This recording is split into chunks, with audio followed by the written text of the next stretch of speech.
My husband handed me divorce papers right in the ICU. Sign these. I want a perfect wife, not a burden in a wheelchair. I signed without hesitation.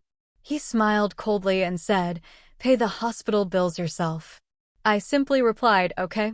My world shattered in that sterile, white room. Not from the accident that put me there, but from the words of the man who stood over my hospital bed, divorce papers in hand. "Sign it.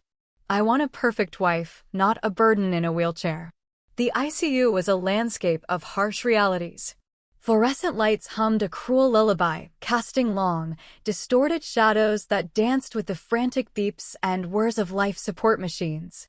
The air, thick with the metallic tang of disinfectant and fear, seemed to press down on me, mirroring the crushing weight in my chest. My right leg, a dead weight beneath the sheet, felt alien, a betrayal of the vibrant body I once knew. The doctor had been clear. I would walk again, but it would take time and a physical therapy regimen that sounded like a life sentence. Time was all I had now. What I didn't have, I realized with a cold certainty, was patience for humiliation. The hurried footsteps echoed down the corridor, not the soft, concerned patter of a loved one, but the purposeful stride of someone on a mission. The door swung open with a soft sigh, and there he was, Mark. He walked in first, eyes fixed on the manila envelope clutched in his hand, avoiding my gaze as if I were a particularly unpleasant chore. Behind him, my mother-in-law, Brenda, hovered. Her face was a mask of conflicting emotions, lost, confused, a flicker of shame in her darting eyes. She clutched her purse so tightly her knuckles were white, her mouth a trembling line, but she said nothing. Silence, in her family, was a form of worship, a quiet complicity. Mark dragged a chair over, the screech of its legs against the linoleum grating my nerves. He dropped the envelope onto the bedside table with a thud, the pen attached by a string, a tiny captive ready for its purpose. He opened the envelope slowly, meticulously. The petition was already prepared, neat and precise. My name, my social security number, the date, all perfectly aligned. His signature at the bottom, however, was a jagged scrawl, nervous and rushed. I recognized the haste in it, the desire to get this over with, to erase me. "Sign it." It wasn't a request. It was an order, delivered in a low, tight voice, as if speaking to someone hard of hearing. He leaned in, his breath a cold whisper against my cheek. "I want a perfect wife, not a burden in a wheelchair." Burden. The word landed not like a wound, but like a hammer striking a bell. It resonated, confirming a truth I had subconsciously known for a long time. And when something is confirmed, it demands a decision. Brenda cleared her throat softly, a tiny, almost imperceptible sound. Her eyes, briefly meeting mine, screamed this is wrong, but her body remained frozen, unwilling to intervene.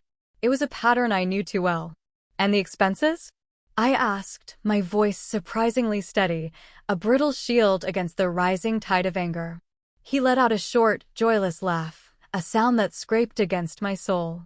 "Pay your own hospital bills." I simply stared at him for a second, not for an explanation, not for a moment of desperate pleas, but to engrave the scene into my memory with absolute clarity. I knew, deep down, I would need to remember every detail, every cruel line. He crossed his arms, expecting my collapse, my tears, my desperate begging. He expected a broken woman. But I didn't give him the satisfaction. I looked at the paper, then back at him. He thought I was weak, incapacitated, that my mind had been shattered along with my leg. He had no idea what he had just unleashed. A memory flashed. 3 years ago, I stood in a notary public's office near the Capitol building in Austin. I was there to sign a major contract for my company. The notary, a kind older woman, had asked for my ID, stamped the document, and kept a copy of my signature. She'd explained the legal weight of it all. I'd walked out with a profound understanding. In America, a piece of paper is worth more than a promise. A signature more than a speech. Mark had laughed about it in the car that day. "You take these things too seriously," he teased. I took them seriously, and that's why I had built everything he now thought he could casually rip away. Back in the ICU, I held the pen, my hand still bruised and marked by 4 needles. Brenda held her breath. Mark stood motionless, poised for the dramatic meltdown he expected. But I didn't cry. I didn't tremble. I signed immediately, my full legal name, exactly as it appeared on my official documents, on my company's contracts. The kind of signature a notary recognizes without a second thought. When I finished, I handed the pen back and met his gaze. "It's done," I said, my voice flat, devoid of emotion. He blinked, surprised by the lack of drama, the absence of the scene he had anticipated. Then, that smug, self-satisfied smile crept onto his face. A smile of an easy victory. "Great," he said, taking the paper as if lifting a colossal weight from his shoulders. "It's better for both of us this way." I didn't answer. Brenda finally managed a short, breathless sentence. "You'll get better." I could have said so many things, lashed out, accused. Instead, I just looked at her, letting the silence echo my contempt. Mark stood up, adjusted his shirt, and walked to the door. When he opened it, I saw it again, the rush. The eager rush of someone sprinting towards another life, another woman, another cheap dream. He left. Brenda followed, her steps shorter, heavier, like someone carrying a burden of guilt she didn't know where to place.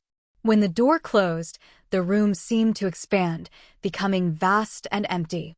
The monotonous beep of the monitor grew sharper, piercing the quiet. A lump formed in my throat, not from grief for him, but from a flood of memories. I remembered who I had been in our life together. I was the woman who paid the down payment on our condo when his business failed. I was the woman who held his hand at his father's funeral.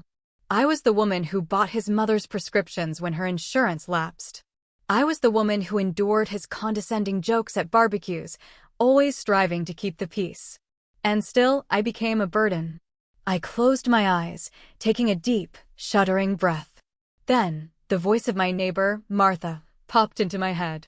Martha, nearly 60, spoke with a mix of affection and blunt truth.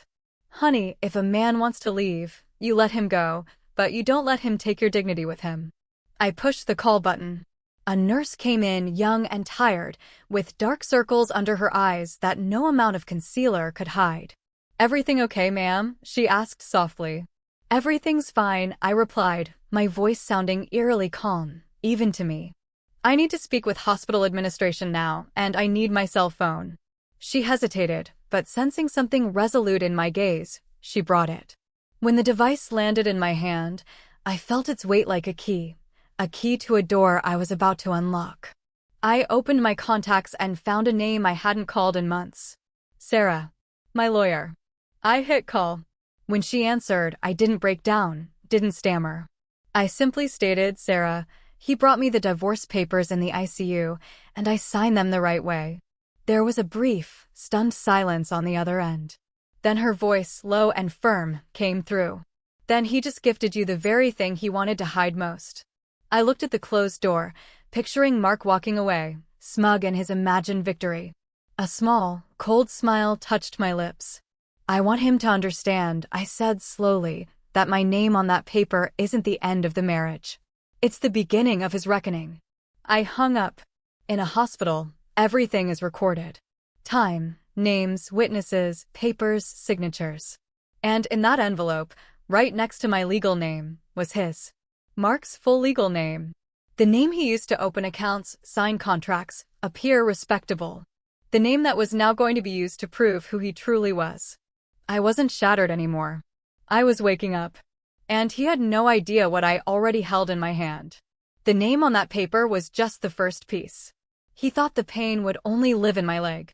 But it had changed direction, migrated to the core of my being, that space between I loved you and you despised me. The next morning, I woke to the familiar beep beep beep of the monitor and a strange weight on my chest.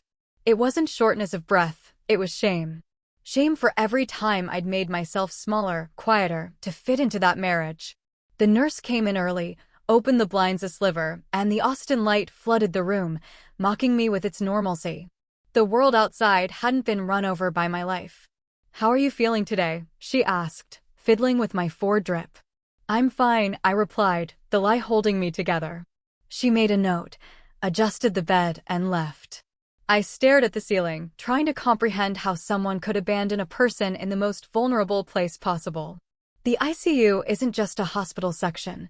It's a stage, a place where any sentence becomes a verdict. And Mark had chosen to speak like an executioner. I could still taste the bitterness of that word, burden. The most humiliating part was his casual delivery, as if he were saying, "Pass the salt." As if I were truly just a logistical problem, a broken thing to be discarded. I turned my head and looked at my immobilized leg. The skin was pale, almost translucent. The orthopedic boot seemed enormous, grotesque. Flashes of the accident flickered, a blinding headlight, the desperate screech of tires, the sharp, sickening sound of impact, then a void filled with distant, urgent voices. And now here I was, with a trapped leg and a marriage that had been buried before I even woke up. My phone buzzed on the bedside table. Unknown number. I answered. "Mrs. Olivia Miller?" The voice was professional, dry. "I'm calling from the administration department. We need to discuss your health insurance." I gripped the phone tighter. "Go on. It appears there is a discrepancy in your coverage. The policyholder modified the details 2 weeks ago. Some procedures now require additional authorization." My stomach dropped. Policyholder. The policy was in his name. I had left it that way out of convenience, out of trust, because it was easier when he handled those things. When you trust someone, you hand them little keys without realizing it, until the day they lock you out. "Who modified it?" I asked, though I already knew. There was an update through the app with a password and confirmation. It was requested by Mr. Mark Miller. Mark. My husband. I didn't respond immediately, just took a deep, shaky breath to steady my voice. "And what does that mean now?" I asked. "It means that until this is regularized, some costs will be the responsibility of the patient." The call ended with the woman saying she would send me an email. I thanked her as if it were a simple bureaucratic issue. I hung up and sat in silence for a minute, staring at nothing. He didn't just want to leave.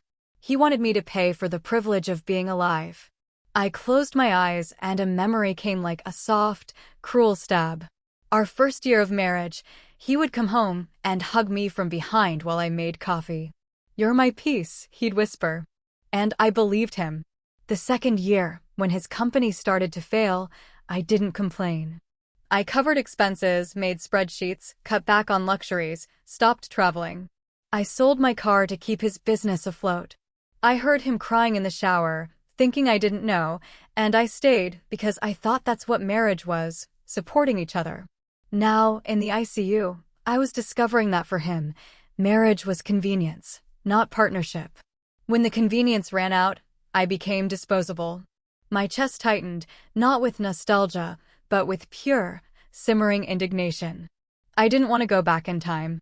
I just wanted to have seen it sooner. The door opened, and I saw Martha walk in, a grocery bag in her hand, her face a roadmap of someone who has lived long enough not to be scared by tragedy. She approached slowly, quietly, leaving the bag on the chair before coming to my bedside. "Morning, honey." "Good morning," I replied, and felt my voice crack despite myself. Martha took my hand gently, like someone holding something precious. "I heard," she said, without needing to ask what. "That man did what he did." I didn't cry, not because I was too strong, but because I was dry inside, a kind of aridness that only comes when something dies. Martha opened the bag. Inside were a bottle of coconut water, a new mug, crackers, and a thermos of homemade broth. "I brought you some real food." Home food? The hospital leaves a metallic taste in your mouth. I almost laughed. Almost. It was a minimal smile. "Thank you." She sat down and looked at me, really looked at me. Not like a nurse, not like a curious visitor seeking gossip. She looked at me like a mother. "Olivia, look at me." She squeezed my hand. "You did nothing wrong." "I signed it," I said softly, the words barely a whisper. "I signed it anyway, Martha." She didn't even blink. "You signed it because he cornered you, and because you're smart. You weren't going to give him a scene he could use against you, were you?" I swallowed hard. "He tampered with the insurance," I confessed. "I just found out." Martha grimaced in disgust. "Coward. That's what weak men do." She took a deep breath and lowered her voice, almost as if sharing a secret. I saw him, you know. My whole body went on alert. While you were in here, he came back to the building 2 nights in a row. And he wasn't alone. I didn't ask who with. I could already imagine. A young woman, Martha continued, pretty, perfect nails, expensive purse. She walked in laughing out loud like she owned the place. The image burned in my mind. It wasn't jealousy. It was the raw insult of it all. I was still in the hospital, still trapped in a bed, and he was introducing someone else into my life, as if I no longer existed, as if I were a piece of old furniture. He told the doorman she was a friend, Martha said, but he was holding her by the waist. I'm not stupid. I closed my eyes for a second. That's when the pain truly appeared, a sharp, visceral ache. Because no matter how rational I tried to be, I was a wife. I was a woman. I had plans. I imagined a future. And that future had been callously occupied by a stranger. Olivia, Martha said, gently cupping my face. Crying doesn't make you weaker, but you can't cry in front of him. No, I said, opening my eyes. I'm not going to cry. And I realized, with a startling clarity, it was true. I was past the point of crying. I was at the point of decision. My phone buzzed again. A text from Mark. Just 3 words. We need to talk. I laughed. A silent, bitter laugh. He had kicked me out of his life in the ICU, and now he wanted to talk. I didn't reply. I opened my banking app and saw a scheduled transfer from my company's main account. A small amount, divided, almost discreet, the kind no one would notice in the middle of chaos. But I noticed it. I swiped the screen and saw 2 more. And then another, transferring funds to an account I didn't recognize. My heart grew unnaturally calm. The same man who called me a burden was using my company like his personal ATM. I called Sarah again. She answered quickly. I knew you'd call back. He tampered with the health insurance, I said, my voice clipped. And there are scheduled transfers from the business account. Sarah took a deep breath. He's trying to drain what he thinks is his, but it isn't. No, I confirmed. It isn't. I closed my eyes, picturing him, probably in a rented apartment, toasting with his new friend, believing he had won. I want you to explain something simple to me, Sarah, I said slowly. No legal jargon. Like you were explaining it to Martha. Sarah let out a short chuckle. Okay, here's the deal. He thought he caught you when you were weak. But you signed the right way, with your full legal name, Wall of Sound Mind. That takes away his narrative that you were incapacitated. Furthermore, the fact that he made you sign at that moment helps prove his intent, his haste, his cruelty. And the name? I asked. His full legal name on the paper is the anchor. It's him. It's proof of his identity. He can't claim later it wasn't him. It's like having it notarized. Right name, right person, right responsibility. A small, cold smile touched my lips. Then I'm going to make him feel it, I said. Feel what? Sarah asked. That I am not a burden. I hung up and looked at Martha. She understood, just from my expression. What are you going to do, honey? I answered in the simplest way. I'm going to stop being the good one. Martha nodded, as if it were the blessing I needed. Then you do it right. I took a deep breath and called the physical therapist. When she came in, I asked for the support bar and tried to stand up. Pain shot through me like fire. My hands trembled. I almost fell, but I heard my own voice, low, resolute, coming from the middle of that effort. I am going to walk again. The therapist supported me gently. 1 step at a time. I took 1 step. And in that step, I felt that it wasn't just my body coming back. It was my life. Outside the hospital, Mark thought I was trapped. But I had already started to walk out. And when I got out, I was going to shut the door in his face. Without screaming, without begging, just with facts. He hadn't even understood that the envelope he'd thrown on my bed wasn't the end. It was the receipt for his mistake. I always thought revenge was about screaming, breaking plates, public humiliation, a scandal in the street. But Sarah taught me something I'll never forget. In America, the most expensive revenge is the silent kind. Because it comes with a stamp, a file number, a date and time, and no one can erase it. By the end of that afternoon, I had made two decisions. First, I would never argue with him over text again. Second, I was going to leave this hospital with something he never had any control over. The physical therapist came back after lunch. She adjusted the support belt around my waist and placed the crutch on the correct side. "Today, we're going to stand for longer," she said. I took a deep breath. The floor seemed so far away, like trying to descend from a building without stairs. When I stood up, the pain surged like a hot electric shock. My vision blurred for a second. I felt cold sweat on my back. "Easy," she said firmly. "You can do this." I placed my hands on the bar and held my breath. In that moment, I thought of Mark laughing, "Pay your own hospital bills." I thought of him calling my injured body a burden. And something inside me went quiet. Not a sad quiet, but a silent click, like a switch being flipped, turning off the fragile part. I took another step. And when I sat down again, I didn't feel victory. I felt a direction. My phone buzzed. It was a message from my bank manager. I didn't remember writing to him until I recalled something I'd activated months ago, a power of attorney I signed at the notary's office to handle business account matters when I traveled. It wasn't anything legally complex, just the kind of paperwork a business owner prepares so their life doesn't come to a halt. I had forgotten about it. Mark had too. "Olivia," the message read, "I see some scheduled movements here. Do you want me to put a hold on them?" I closed my eyes slowly. There it was, the first effect of the name on the paper. Because when you sign the right way, when you prove you are lucid, you become the owner of your story again, and people take you seriously. I replied, "Hold everything today." Then I called David, my accountant, a calm man in his late 40s who always spoke in a low voice, as if in a meeting with God. "David," I said, "I need you to look at all the scheduled transfers right now." He didn't even ask why. He just said, "I'm opening the file." While he analyzed it, I opened the email from the health insurance company and looked at the history.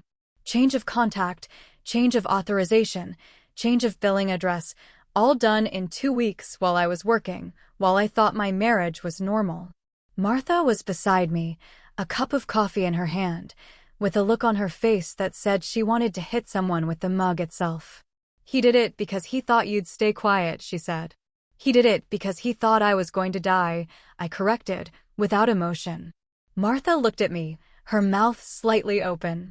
"And because he thought I'd be too ashamed to fight back," I continued, my voice barely above a whisper. "Sarah called me at that exact moment." I answered.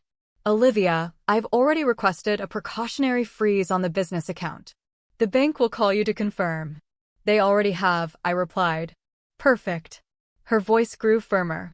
"Now you need something simple. Proof of intent. You already have the paper from the ICU, the insurance history, and the transfers."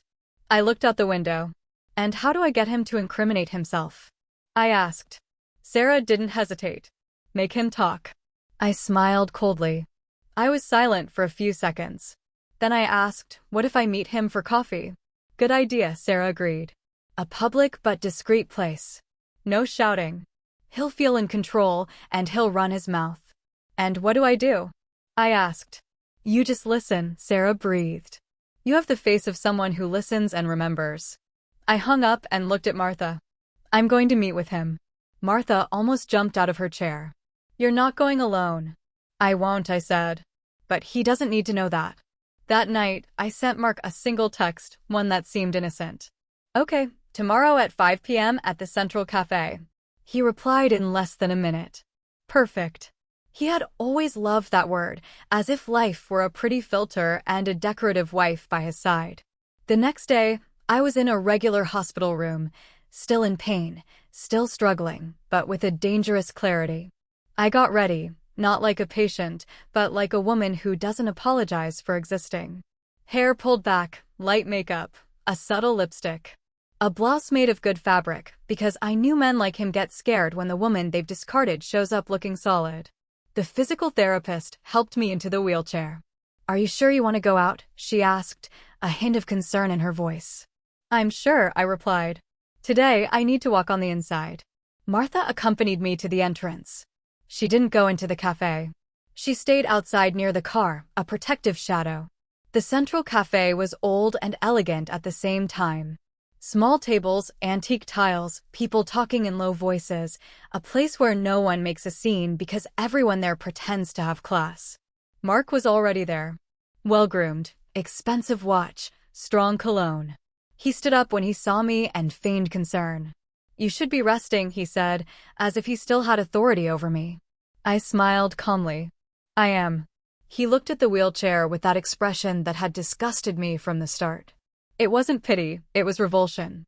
He sat down and ordered an espresso. I ordered water. He laughed lightly. "Always so controlled, aren't you? Even with your coffee." I looked at him as if observing a child. "Say what you want to say," I said, cutting to the chase. He was surprised I had cut through the theater. So he got straight to the point, because men like him always do. "I want to resolve this quickly. No drama. You signed, so we each go our own way." "Of course," I replied. He relaxed a little. And when he relaxes, he talks too much. "No need to get lawyers involved," he said. "We just divide what can be divided, and that's it." I kept my voice steady. "What can be divided?" I asked. He smiled. A smile of someone who thinks they're being generous. The company, for instance. I felt the air in my chest turn to ice, but my expression didn't change. "The company," I repeated. "Yes." He fiddled with his phone as if it were obvious. I helped. "I was by your side." I tilted my head slightly. "You were by my side when it was convenient for you," I said. He narrowed his eyes. "Olivia, don't do this." His voice grew harder. "You know I deserve a share." There it was. His truth had always been that. It wasn't love. It was a percentage. I rested my fingers on the glass of water. "Yes, you do deserve it," I said softly. "You deserve exactly what you built." He smiled again, thinking I had given in. "Great then. See how rational we can be." He leaned in. "Look, I know I was harsh in the ICU, but understand me. I'm young. I need to live. You're not going to be the same person you were before." I listened to that as if it were rain. And inside, I thanked him, because every sentence he spoke was another brick in my foundation. I looked him in the face and asked, as if out of idle curiosity, "Did you tamper with the health insurance?" He blinked. For a millisecond, his control cracked. "What insurance?" I smiled. "Mine. The one for the hospital." The coverage was changed. The authorization was changed. The contact was changed. It was an interesting coincidence. He managed a short, fake smile. "Oh, that must be a system error." I didn't argue. I just asked one more thing in the same calm manner. "And the transfers from the business account?" This time he got serious. "What about them?" "The scheduled transfers," I paused, "to an account I don't recognize." He opened his mouth and closed it. And then he did what all guilty people do. He attacked. "Are you accusing me of stealing?" I took a deep breath. "I'm asking you," I said. "You're the one who answered like a guilty man." His face hardened. "You're being paranoid." I nodded, as if I agreed. "Maybe the first I am. Or maybe it's just math." He started to rise from his chair, irritated, but held himself back because of the public setting. "Olivia, do you really think you have the strength to fight me right now in your condition?" "My condition?" He didn't even need to say, "in a wheelchair" again. He pointed to it with his eyes. I remained silent for a second. And then I did the one thing he didn't expect. I laughed softly, not with happiness, but with contempt. I looked at him and said the simplest sentence in the world. "You don't get it, do you, Mark?" He frowned. "Get what?" I leaned my face close enough for him to hear me without anyone else listening. "I signed in the ICU the right way." I smiled coldly. "And you left me your full legal name on that paper." He turned pale. And in that instant, I saw the fear, because he realized I wasn't there to apologize. I was there taking notes. He swallowed hard. "Olivia," he began. I held up a hand, cutting him off. "Now it's my turn." I gestured to the waiter, paid for my water, and asked for help to leave. As I passed him, I said without looking at him, "You wanted a perfect wife? Then learn to deal with a clear-headed woman." I left the cafe with a strange feeling of lightness. Outside, Martha was waiting for me with a steady gaze. "Well?" she asked. I replied with a calm that felt terrifying. even to me. He said everything I needed him to say. And at that very moment, my bank manager sent me a text. All movements frozen pending your instructions. I looked at the screen and felt the first real taste of justice. It wasn't sweet. It was clean. And it was just the beginning. I didn't celebrate. I didn't send him provocative messages. I didn't go home to feel victorious, as if this were a game. Because when you're over 30 and you've already carried a family on your back, you don't confuse justice with euphoria.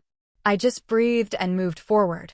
In the car, Martha calmly fastened her seatbelt and looked at me before starting the engine. "Are you okay?" "I'm awake," I replied. She nodded as if she understood exactly what that meant. We returned to the hospital in silence, and along the way, my phone started vibrating nonstop. Mark.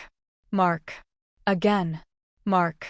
Insistent, as if my life were still a door he could knock on until someone opened it. I didn't answer. I opened the banking app one last time, just to confirm. Everything frozen. Not a single cent moving. No invisible maneuvers. Just something simple, and for him, cruel, control. When I got to my room, Sarah had already sent me a voice message. "Olivia, he took the bait. Now we're going to do what makes a coward stop playing games. We bring it into the light. No scandals, just facts. And you need a moral witness in this story." I knew what she meant. Brenda. My mother-in-law. Brenda wasn't just his mother, she was a symbol. She lived for appearances, for reputation, for saying nice things in front of others, for going to church on Sunday and spewing silent venom during the week. And yet, I knew she had a weak spot, the pride of having raised a good man. The irony was that this pride was now going to become a knife. I video called Sarah right then. She appeared with her hair tied back, wearing glasses, and that look of someone who has seen a lot of rich people cry in a courtroom. "I don't want to destroy him," I said, my voice quiet. Sarah's expression didn't change. "I know you want justice. Destruction is what he did in the ICU." I clutched the sheet with my hand. "I want him to feel it," I said. "But I don't want to become the kind of person he expects." "Then you're going to do what hurts him most. You're going to play fair," she replied. "And you're going to let him get dirty all by himself." I breathed in slowly. "How do we make Brenda see the reality?" I asked. Sarah was direct. "You don't convince her with emotions. You convince her with shame." That evening, I asked the nurse to help me shower. It was a slow, painful shower, but a necessary one. I needed to feel my skin as my own again. Afterwards, I put on a simple but elegant outfit. No luxuries, just presence. Martha brushed my hair with a gentleness that hurt more than my leg. "You look like your mother," she said quietly. I didn't reply. I didn't want to open a door to tears. Sarah arrived at the hospital to pick me up, and together we went to Brenda's house. She lived in an old, established neighborhood with tree-lined streets, a doorman who addressed everyone by their last name, and neighbors who watched the lives of others through their rearview mirrors. The kind of place where people don't have peace, they have a storefront window. I entered the living room with the help of the wheelchair. Brenda was standing there in a light-knit cardigan, her hair perfectly coiffed, and that face of someone who has already decided to hate me before I opened my mouth. "Olivia," she said, forcing a polite tone. "You should be in the hospital." "I have permission to be out for a few hours," I replied calmly. Mark wasn't there. I had made sure of that. I hadn't come to fight with him. I had come to put his mother face to face with the son she had raised. Brenda sat down in her armchair and crossed her legs. The living room smelled of lavender and control. "He told me you've settled everything," she began. I looked directly at her. "He told you his version of it," I said. "Now I'm going to tell you the version from the paperwork." The word paperwork made her face harden. She hated when reality became a document. I took a thin folder from my bag, nothing dramatic, just a folder, and placed it on the coffee table. "I won't waste your time," I said. "I just need you to know 3 things. Brenda lifted her chin, a challenge. "First," I said, "he handed me the divorce petition in the ICU." She opened her mouth, but I continued before she could interrupt me. "In the ICU. At a moment when I couldn't even get out of bed, he looked at me and said, 'I want a perfect wife, not a burden in a wheelchair.'" The silence in the room grew heavy. Brenda blinked slowly. He wouldn't say that. She tried automatically, as if denial were a reflex. Sarah intervened with a firm but non-aggressive voice. Brenda, the hospital logs all visitors, and there are witnesses. Besides, the petition was signed at that exact time. Do you understand the moral weight of that? Moral? Brenda repeated, irritated. This is a private matter between a couple. I smiled very slightly. It was, I said, until he turned it into a public humiliation. Brenda gripped the handle of her purse, a nervous tick. Second, I continued, he tampered with my health insurance. Her eyes narrowed. That's a lie. I opened the printed-out email and slid it across to her. Modification made by the policyholder. 2 weeks before the accident. Changed the contact. Changed the authorization. Changed the coverage. Brenda read it quickly. Her hand trembled slightly, though she tried to hide it. And there I saw something new. Doubt. His mother had spent years defending her son as if it were a religion. Now, for the first time, she had a document that contradicted her faith. I took a breath. Third, I said. He tried to move money from my company while I was in the hospital. Brenda looked up, shocked. Mark wouldn't do that. I looked at her steadily. I wanted to believe that phrase too, I said. I really did. But he did. Sarah placed the other sheet on the table. Scheduled transfers. An unknown account. Multiple small amounts. Brenda froze. She had no pretty arguments for numbers. Numbers are not afraid of reputation. I saw her swallow hard. He must have done it to protect himself, she said, trying to justify it. Protect himself from what? I asked, and left the question hanging in the air. Because the answer was obvious. Protect himself from being poor without me. Brenda stood up nervously and went to the window. She stared out at the garden as if it could absolve her son.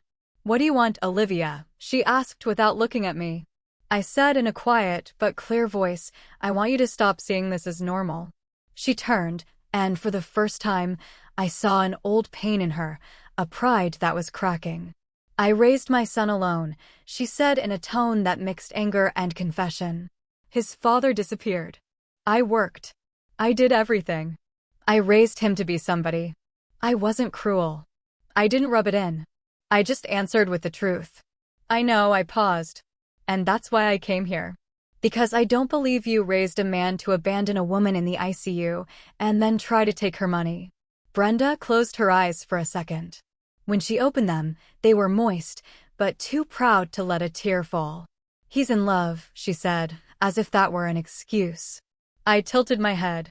So, he falls in love and becomes a criminal? Sarah cleared her throat lightly. Brenda, we didn't come here to threaten you. We came to give you a chance to resolve this with dignity before it goes to court, to the press, before it becomes a problem for the company, for your reputation. The word reputation made Brenda swallow again, because that's what she feared. Not injustice, but the judgment of others. I realized that was the key. Then I said the sentence she needed to hear. I don't want anyone to find out, I said. I just want him to own what he did and to stop. Brenda turned back to me. What if I talk to him, she asked. Talk to him, I said. But talk to him today. The next morning, Brenda organized a family dinner. A family dinner is always a test of character. A big table, roast chicken, mashed potatoes, green beans, people commenting on each other's lives with a smile. And I went. I arrived in the wheelchair, but with my back straight. Martha stayed nearby, like someone holding up the world without being noticed. Mark was there. When he saw me, he froze for half a second, then feigned nonchalance. Olivia, he said, as if I were an unwelcome guest. Brenda tapped the table with her hand. Today we are going to talk like adults. Mark laughed, trying to dismiss the gravity. Oh, Mom, what's all this for? She already signed. I looked at him. Calm, lucid. I signed, I confirmed. And you thought that was the end? He rolled his eyes, irritated. Olivia, don't come here and make a scene. I didn't even raise my voice. You were the one who made a scene. In the ICU, I said. The table fell silent. An uncle coughed uncomfortably. A cousin looked at her phone. The food lost its flavor. Mark flashed a crooked smile. I just told the truth, he said. I didn't want a life tied down. I have that right. And there, in front of everyone, he did the most stupid thing of all. He confessed with pride. Brenda turned pale. "You said that to your wife?" she asked in a low, dangerously quiet voice. Mark shrugged. "So what? I'm a man. I have needs." I felt like laughing. Not at the sentence, but at the certainty that he was digging his own grave with a spoon of arrogance. Sarah opened the folder and placed a sheet of paper next to his plate. "And you also have responsibilities," she said coldly. "These transfers were made from her company. And you're the one who modified the health insurance." Mark glanced at it and tried to react as he always did, by attacking. "This is harassment. She's gone crazy." I just stared at him. "I was crazy when I was supporting you and thought it was love," I said. "Now I'm just awake." He gripped his fork tightly. "You're going to ruin my life," he growled. I smiled. A small, straight smile. "You already ruined it yourself," I replied. Brenda shot up from her chair, almost knocking over her glass. "Enough." Her voice came out with a weight that no one there ignored. "You have brought shame on this family." Mark was speechless for a second. "Mom," he started. "Don't," she pointed at him. "You will not touch another cent of her money. You will sign what is fair, and you will pay what you owe." He looked around, searching for allies. He found none. Because for that older generation, there's something worse than being poor, having no honor. And in that moment, he had none. I didn't need to shout. I just saw on his face how he finally understood that I had taken from him the one thing he thought he would never lose, his own mother's approval. I pushed my chair back slowly and said before I left, "You wanted a perfect wife?" I paused. "Then learn what a real woman does when she's thrown away." I left, and the noise of the house faded behind me, but the shame stayed with him. After that meal, I didn't feel pleasure. I felt silence, a different silence from the one in the ICU. In the ICU, the silence was humiliation. It was me swallowing my life like bitter medicine. That day, the silence was control. It was the world finally understanding that I was no longer an object in anyone else's story. I returned to the hospital, and for the first time since the accident, I slept without dreaming of his voice. 2 days later, the physical therapist came in with that practical air of someone who doesn't get emotional about drama. "Today, we're going down the hall." I looked at my hands, still bruised, still fragile, but my voice was whole. "Let's go." She put the harness on me, adjusted the crutch, showed me how to shift my weight. I stood up slowly. The pain came, as always, but now it had a place. It was no longer the pain of abandonment. It was the pain of rebuilding. I took one step, then another. Small, clumsy, real. And at the end of the hall, I saw Martha sitting in a chair as if she were an anchor. She smiled when she saw me. "There she is," she said softly, as if not to frighten away the victory. "My girl." I couldn't hold it back. Not from sadness, but from relief. A single tear escaped. Martha got up and came to me. "You are not alone," she said. And I understood that family isn't just blood. Family is who stays. The following week, I left the hospital. The sun hit my face as if I had been locked away for years. I got into the car carefully, my legs still in a brace, but my soul was already standing. As soon as I got home, I did something I hadn't done in a long time. I locked the door and felt safe. Sarah arrived late that afternoon with a thin folder and the expression of someone bringing good news without needing to smile. "He's agreed to sign." I looked up slowly. "Did he agree because he wanted to?" I asked. Sarah let out a short breath through her nose. "He agreed because he understood that if he didn't sign, the next step would be ugly for him." Ugly. The perfect word. Because men like Mark aren't afraid of their conscience, they're afraid of their image. "And what are the terms?" I asked. Sarah opened the document and pointed to the lines. "The company remains 100% yours. He is officially removed from any position, any access, any signing authority. He is forbidden from presenting himself as a representative, and he is returning everything he tried to move." I felt a weight lift from my chest, but I didn't celebrate. I just felt a sense of order restored. "And the hospital bills?" I asked. Sarah raised an eyebrow. "He's paying his share. Not out of generosity, but out of obligation." And because he knows that the story from the ICU, if it goes to trial, won't look good for him. I closed my eyes for a second. I heard his voice again. Pay your own hospital bills. And I saw the irony. In the end, he would pay, but not because he decided to be a man, but because the world, with its stamps and dates, doesn't let cowards play games forever. There's more, Sarah said. I opened my eyes. The bank recorded everything. The attempted transfers, the accounts, the pattern. It creates a trail. He won't be able to do this to someone else so easily. I understood what that meant. I wasn't just saving myself. I was preventing him from running the same scam on the next woman. And that, to me, was worth more than any public humiliation. That night, I sat on my sofa with ice on my leg and a cup of tea I could barely hold. The house was silent, but not empty. I had stopped being a wife and had gone back to being me. The phone vibrated. It was a familiar number. Brenda. I took a moment to answer, not out of fear, but out of caution, because some wounds, if you touch them too soon, reopen. I answered. Olivia, she said, without her usual arrogance. Her voice was low. May I speak? You may.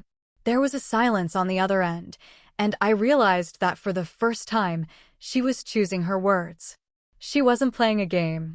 I was ashamed, she confessed, of what he did, of the way he spoke about you. I didn't respond. I let her continue. I've spent my life defending my son, she said, and I thought that was a mother's love.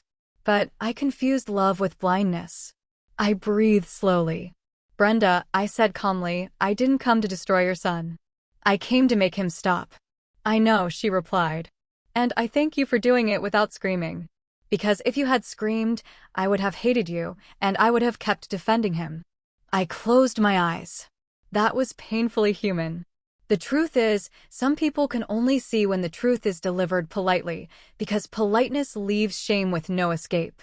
I don't know how to apologize very well, Brenda continued. But forgive me. I felt a lump in my throat. It wasn't affection. It was the feeling of closing a circle. I accept, I said. But don't come back. I'm not asking to come back, she replied. And I heard a small, suppressed sob. I just wanted you to know that I see it. I see what he has become, and I see who you are. I hung up, my hand shaking a little. Martha, who was in the kitchen doing dishes as if the house were her own, looked at me. Was that her? Yes. And then I smiled. She apologized. Martha nodded like someone who understands that for an older woman, that's almost like surgery without anesthesia. Good, she said. Now you move forward. And I did. In the following weeks, I lived the kind of routine no one posts on Instagram. Physical therapy, pain, difficult showers, stairs that seemed like mountains, medication, work meetings via video call. And in the midst of it all, small victories. The day I stood on my own for 5 seconds. The day I crossed the living room without a crutch. The day I drove again, slowly, scared, but free. And with every step, I realized something. I wasn't just getting my leg back. I was getting back the respect I had for myself. Mark tried to call a few times. I never answered. He sent me a text. Olivia, I made a mistake. I was desperate. Desperate. I laughed when I read it. Desperate is someone who doesn't have money for medicine. Desperate is someone holding a loved one's hand in the ICU, afraid of losing them. He wasn't desperate. He was annoyed that he had lost his advantage. And I was no longer available to comfort a man with no character. The day the divorce was officially finalized, I went to the notary's office with Sarah. I carried a light cane, more for security than necessity. I made the effort to walk in.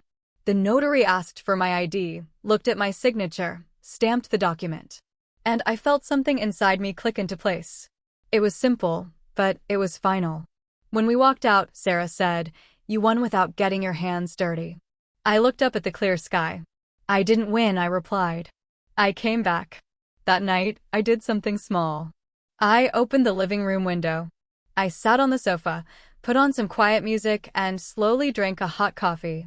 My phone buzzed one last time with his name. I looked at the illuminated screen. "Can I see you just one more time?" I didn't reply. I just swiped the notification away, like wiping away a shadow. And I thought, with a calm that felt like both ice and peace at the same time, you wanted a perfect wife. You just didn't understand that the perfect woman isn't the one who puts up with everything. She's the one who knows when to leave and close the door. Alone. I set the cup on the table and let the house breathe with me. I wasn't bitter. I was free. And when freedom arrives, it doesn't make a sound. It simply stays. If this story has resonated with you, I want to ask you something important. Don't ignore the signs that love tries to hide. Sometimes we call something a rough patch when it's already a pattern of disrespect.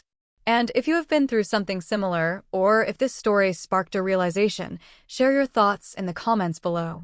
What would you have done in Olivia's situation? Was her reaction justified? Your experience and perspective matter. Thanks for watching and take care.